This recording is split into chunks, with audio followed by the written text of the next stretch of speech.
Hi, Terrilynn, traveling artista. Good morning. It's another beautiful day in western North Carolina in the mountains, and I'm out on the deck, and today I need to prepare some of my materials to work with. So one thing I have is some full sheets of watercolor paper right here.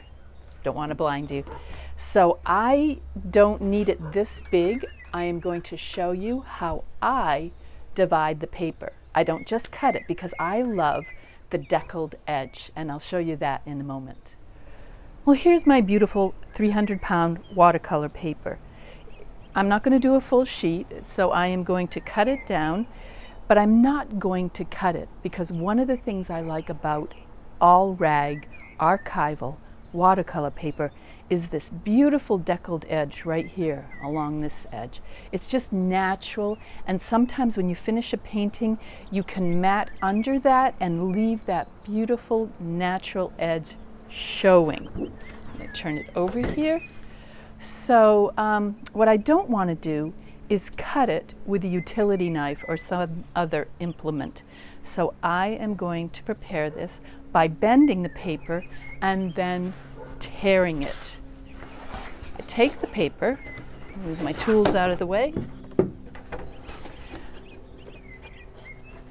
in half. Hold this edge very well so it's nice and firm, and then press from the center of the paper here out to the edge, both ways. One way this way, one way that way.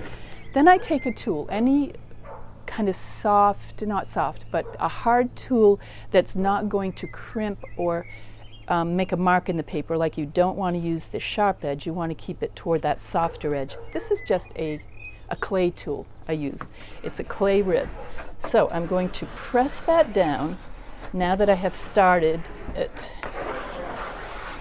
And then, got to do this a few times. I'm going to turn it the other way around. I'm going to check again. Keep my edge here straight so I have a nice straight line right in the middle. Press again from the center out to the edge, center out to the edge. I'm going to crimp it again with my tool. And this is slowly kind of bending and tearing the paper. And what it's going to do for me is, instead of having a sharp cut edge, I'm going to bend it back and forth a few times. I'm going to have an edge that resembles the deckled edge. All right, so there's that's looking pretty good. I can kind of, I don't know if you can see through it, but you can see a little bit of light through this. I'm just going to grab something that's a straight edge, and I am going to carefully pull it up and, almost at a slight angle, rip that apart. See how easily that comes apart now? Excellent. And now at this point, I have two pieces of watercolor paper, and each edge, it's not perfect.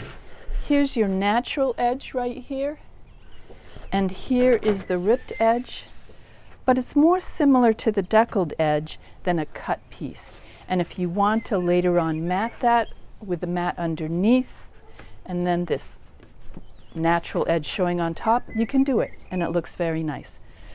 Simple as that, but just take your time, bend and crimp it a number of times very carefully, and then rip it very carefully. I just want to do a close-up here, and you can see the natural edge on that side right there, and then the ripped kind of deckled edge on this side. So as I get a little closer, again, here you can see the natural edge and the ripped edge. It's not quite as interesting as that deckled edge, but it's still better than just a straight cut. I don't know, I love those natural things.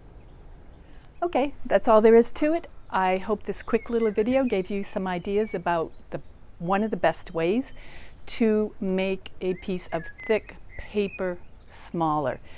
The reason I used that straight board holding it down was just in case if I was ripping it, that it wouldn't rip all the way into the other part of the paper. That helps to guide your ripping. Of course, this time it came out fairly easy, so I didn't have to worry about it too much. But sometimes you want something on top of the part that you're holding on the table as you're ripping up, just as a second support to make sure you get a nice straight rip. That's all there is. Have a great day. Here's a close-up of the difference between the folded and ripped edge and the deckled edge. And wondering what these are? These are the watermarks. It shows authenticity of the paper. Hope this helped you, that you have some great ideas and can try this out. Meanwhile, stay creative.